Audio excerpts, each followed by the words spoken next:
Welcome to Cartoonist Kayfabe. My name is Jim Rugg, I'm Ed Piscor, riding shotgun. and today we're talking about Wordless Comics. Super fun, man. This is a video that's been a long time coming, Jim. Yeah, and there are a lot of these. This is by no means comprehensive, but we've tried to kind of pull together a variety of these things because they do exist across country boundaries and across genre boundaries, and there's a pretty long history of them. And I thought that we would start with G.I. Joe number 21, which I think is an introduction to at least maybe our generation. Lots of people. A lot of readers. Yeah, let's make the agreement that we'll just riff for a little bit, and if the video does well, we will certainly come back and do more. Sounds good. So, as we said, Wordless Comics, pretty self-explanatory. Once you get into the guts of the comic... Very important that we make note that not only did Larry Hama come up with the story, but he did the breakdowns. So this is 100% Larry Hama story right here. Silent interlude. Very funny, Ed. When you start pointing at the credits, I thought you were going to say, notice the lack of letterer. Funny story about that. I'm so glad you actually brought that up, because this lettering right here was done by the great Janice Chang, who we would know from Ghost Rider. I'm so glad you said this. And I was hanging out with her in New York Comic-Con. She got paid for lettering every single page of this. Amazing. That's the best story. Yeah. Every once in a while, the comics go the right direction. So this is pretty iconic, pretty amazing. There wasn't a lot of if you did this now, there would be press releases, right? Marvel has since done these kinds of things in big gimmick. This was several issues of Marvel Comics appeared with this "Nuff Said" header. So if you do this now, we're gonna send out a press release. Back then, it was just like G.I. Joe showed up and didn't have any words. People were asking if something was wrong. This Batman comic is the same deal. All of these comics are virtually wordless, or they have wordless strips. I picked this one up the day it came out. This one, first thing that they write about in the letters column is, don't send us letters that something's wrong with your copy that we forgot lettering. This is how it's supposed to be. So it's pretty unusual whenever these things would occur. And with G.I. Joe, there was no warning. It was just suddenly this issue just doesn't have words. Mind-blowing. Silent interlude. The title says it all, man. I was at San Diego Comic-Con with WYSIWYG the first time I was ever out there. And there are a couple people out there who shall remain nameless who were talking about great silent comics. In fact, they make silent comics. And both of these guys... were really confused about this sequence right here. The only fat in this book, man, was when Destro's looking at these little game pieces and he's staring at the Baroness. What's the point of that? Why was that in there? And of course it's that's his love, and she's been systematically, he thinks, killed earlier, so it's his moment to. But these guys, I don't know that they emote as a normal man does in the world. It's a perfect story for this treatment because it's about ninjas and sneaking around stealthily. So pretty effective choice. Agreed. Unusual, but it fits the story from a decision-making standpoint. It's kind of driven by the narrative. I don't think it's taking any shorts, and the community largely agrees. Certainly every comic maker does. Yeah, this is a comic that a lot of people, it's fun to look around online because a lot of creators will talk about the impact this issue had on them. Might also be probably for the novelty of it, probably one of the most valuable issues if you discount issue 1 and the very final issue that had a print run of 6. Right. So I also when I was digging these out, I pulled out G.I. Joe 24. This issue, all of the letters are based about G.I. Joe 21, the silent issue. And every now and then something would happen where the letters pages would get really fun. Mike Mignola doing a fill-in on X-Force number 8, for example. Mike Allred taking over X-Force. That was a heated letter column. For several yeah, issues. Forever. I think they did away with letter columns because of that one. But this one's amazing because the audience reaction is completely divided. So you get letters like, G.I. Joe 21 was great. I've never read anything like this. Was excellent. To other people complaining about, if you do this stunt again, it took me 8 seconds to read this thing. If you do this again, I'm canceling my subscription. So really amazing, this division of how people reacted to this. Cost him almost a dime per second of his reading experience, man. Yeah. Very memorable. Still talked about today.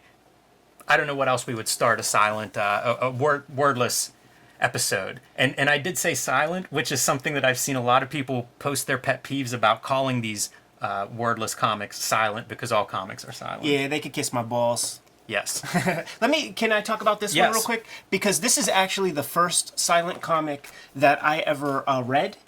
And to be honest, the reason I want to even call any attention to it was because I did not realize I wasn't reading words when I checked this thing out. I was going through it, picking it all up, understanding every minute of it. And then when I got to the end, it was like, oh, they didn't say anything. And this is my first, wordless comic, but so readable, very influential on me.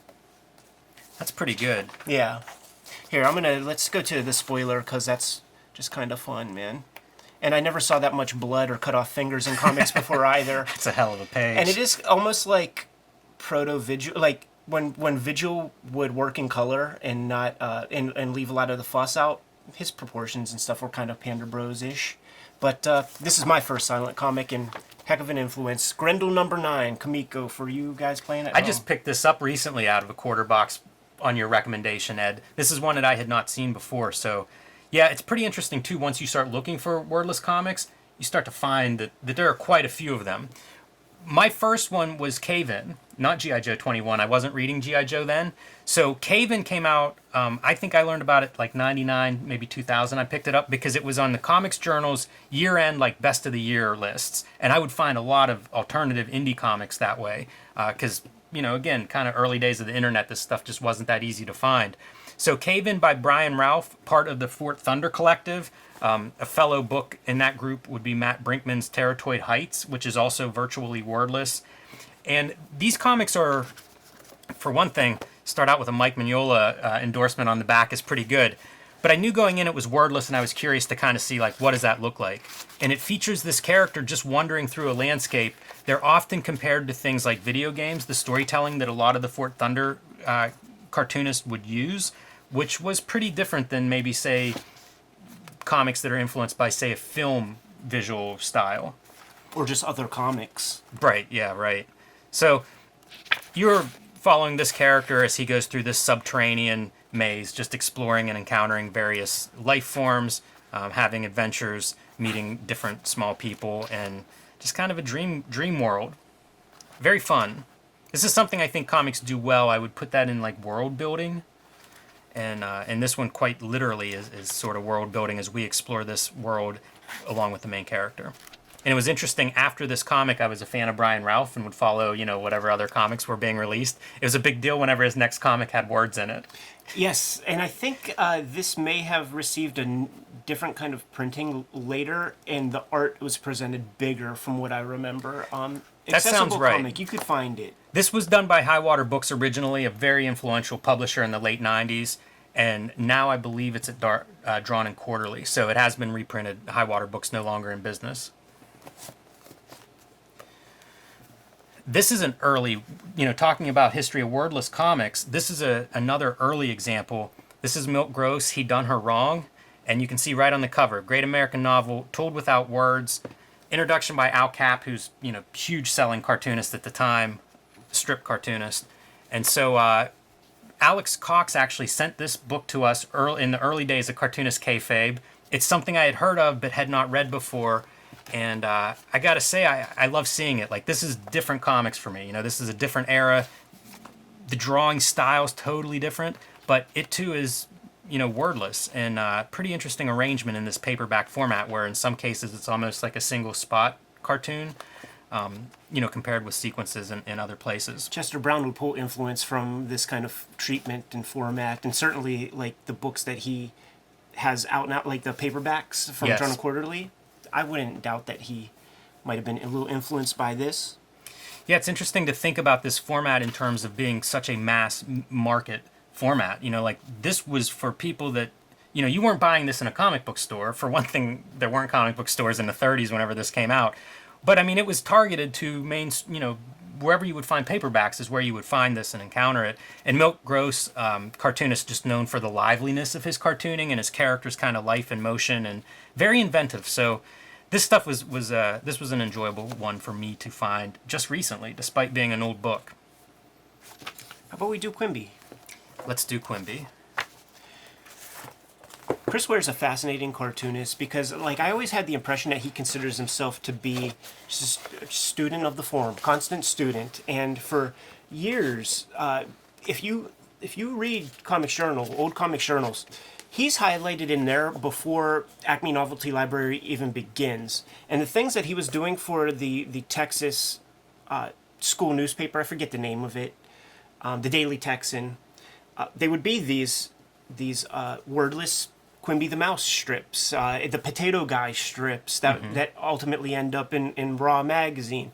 And, he cut his own separations and did photo stats for this kind of thing. But one of his exercise with all of these, he did maybe hundreds of these. Basically for every one of these you see, there might be at least one, maybe two or three, that he will never let see the light of day ever again because he's just that kind of guy. They didn't work to his standards. But his idea was to, like, see what he can accomplish. Like, you could just go through because they're all wordless. But he just wanted to see what the heck he could accomplish with the comic page with that handicap. He wanted to, in a sense, graduate to words. So he did years and years worth of work before he got to that. Oh my goodness. Yeah, these are a mix of strips. So many are wordless. Not everything in this book is, but these are all self-contained strips. And it's, it's different skills that are on display if you're doing storytelling this way. So you're learning things like acting, having your characters suggest movements and animation and emotional reactions and mood, and all of this stuff is done without the benefit of words or dialogue. Yeah. So that's one of the pieces that you would see. The motion and space is one of the things that you're left to play with. Yeah, the best guys can be a little more subtle with their storytelling, and I won't say the worst, but there is a pantomime thing that could happen if you really want to drive home to your reader, like what this character's feeling or whatever. You see this kind of stuff a lot too in wordless comics, is the use of like symbols. Sometimes there'll be word balloons that'll have images in the word balloons as a way that people get around, being able to show communication or imply at least mood and tone. That could be all. These are great. Yeah, gorgeous. Let's see some color. How about French Master Mobius? Arzach. However you say it. I always say Arzach, but I say Arzach too. I don't know whether that's right or not. The first issue of Heavy Metal I ever purchased was Heavy Metal issue number 2. This must have appeared in issue 1 because this is the one that's near and dear to my heart. Called, I guess the H is silent in France, man. But once again, beautiful artwork, and I wasn't quite paying attention to the fact that there weren't words. It's so readable, and I would say iconic. I know it from the Heavy Metal movie, essentially the cartoon movie. That sort of put Heavy Metal on my radar, and then I started to want to try to figure out like what were some of the pieces from the Heavy Metal movie that were like in comics form. So that's how I discovered Richard Corbin. That's how I discovered Mobius. With this one right here. Incredible. Very interesting. Yeah. And you see that emphasis on movement as we were talking about it, movement composition. It's interesting to see these comics and to try to think about, you don't want to compromise your story, so can you tell everything without words? It's a fun challenge, especially as a cartoonist. In a lot of ways, these are cartooning 101 for me. Whenever I really started to get serious about comics, I became kind of obsessed with these kind of comics because my value is tell the story without having to read the words. Certainly you can use words, but this is where you see that on display most strongly. Yeah, sort of an unfortunate part of like the culture now. If you're a practitioner whose living requires you to like, make money from your comics or whatever, we do live in a graphic novel market now, where you have to do these like 100+ page things. And to have a space like in a magazine back in the day where you could like try some things, 8 pages or whatever, the Brian Ralph model, that deviated from the norm. What was the norm was having 22 pages of a Batman comic or 22 pages of a G.I. Joe to like throw some stuff at the wall, see what sticks. Does this work? Does it not? But you have to have a lot of courage to be able to get your story across in like, 120-page book. And you have to, that's a commitment of time that I haven't come up with the idea that would work to explore that yet. Yeah. And it would be great if there was more opportunity to do a 10-pager here, 20-pager there, and get some of these smaller ideas like out of my system. That is, in terms of wordless comics, that's something that you see a lot. Will be maybe a sequence that's wordless. Sure, yeah. And it reminds me a lot.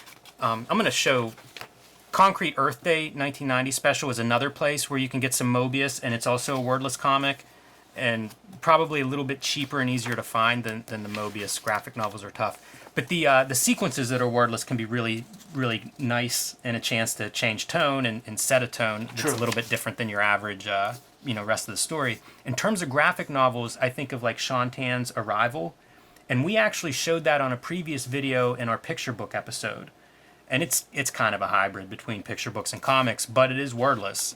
And, they're like any of these comics, there are examples out there, you just have to dig a little bit. This is gorgeous. I've never seen this story. This was a quarter bin find for me recently. Yeah, before you get out of that one, I'd like to see the cover on screen again so I and the Kayfabers can go find this baby. Yeah, I was surprised. I had no idea. And it's like a 24-page or 28-page. It's a substantial yeah. Mobius story. So really a cool one there. That's great. So this is Dave Cooper's Weasel. Shouts to Dave Cooper. He's a Kayfaber. Love Dave Cooper. But this comic, as great as the Dave Cooper stuff is, and I'm a big fan of this is when I started reading Dave Cooper, and it just kind of blew me away. His art, story, writing, everything fantastic. This is interesting. This is a backup in here, and it's not wordless, but it's indecipherable. This is no language on Earth. This is interesting. There's this... I bet they were inspired by this thing called the Codex something or other, where it's like this whole giant book. Yeah. Do you know what it's called? It starts with a V, and it's slipping my mind right now. But it's like something, Vin something. It's a made-up word, I think. Manuscript. And it's all the fake language and all these fake foliage and animals and all kinds of shit. And I think that was inspired by that Gnomes book. If you ever see like. There's like a Gnomes book that describes like how trolls work and all. Like it's this whole world building just. Yeah. Monograph, but that's super cool. Who is this Cooper too? This is Dave Cooper, yeah. Okay. Sometimes so I don't know if that counts as wordless since those aren't words. Right. They may look like it, but they aren't. But here's the thing. Pat Mckeon, who we've mentioned in the past because he started out at Aircell, also Dave Cooper, another Canadian cartoonist. I assume they were friends, and that's why he's in here. Grendel Warchild as well. Yes. Yeah, he has a pretty nice little bibliography in comics. So the backup here is called No Escape, and it's about a dozen pages or so, and it's wordless. And the fascinating thing with this comic is you read it in the direction characters are moving. It's really bizarre. It's like this maze where like you're reading in loops across pages and coming back. And so like you'll see characters go upstairs, right? This character comes in, gets in a car accident, runs up the stairs, so now we're on the second tier with him. That's pretty interesting. And again, we're going up the stairs here, so whenever we get to this next page, there he is arriving on the third tier, climbing up through this elevator shaft to the top. And it goes left and right, up and down, and it's all these different characters in this building doing all kinds of stuff. Fun experiment. Like, it doesn't look like it always works. I'll defer to you on that, but I think one way to make that possible would be like a cave-in kind of thing, where you have like really one character that you have to focus most of your time on, or like, well, let's say a clear protagonist. But this kind of shit is what I love, because it creates the germ of the idea. It introduces it to the medium, new piece of fabric. Yeah, and man, when I found this, because this comic's probably early 2000s, I would just look at this over and over and over again. Like, I've met Pat Mckeon since then as a result of this comic, where I'm just like, let's talk about this comic, sir. Really had that, as you say, introduces a germ of an idea that I would just carry with me. This idea of like, why is some of it finished and some of it isn't? I think this is actually out. I think this is a deadline reason why this isn't totally finished. But as a reader, like, I'm trying to interpret that as some sort of a sign. How does that fit in this story that I'm decoding as I read it and as I follow different characters and as they interact and come and go? But mind-blowing comic, and I was surprised to realize it was wordless. You talked about a couple of those books you've read, didn't realize it at first. that was my experience with this because I was so engrossed in following the action and following these characters and trying to figure out how they all work, where they even start, because they're all coming into the story from different directions. That's awesome, man. Like, we're coming up to 20 minutes, and I think I know a good way to get out of this thing. If you want to not blow our load in this one and leave, like, maybe a cool cliffhanger, because I just realized if you pull out that Sin City Silent Night, not only is it silent, all splash page issue.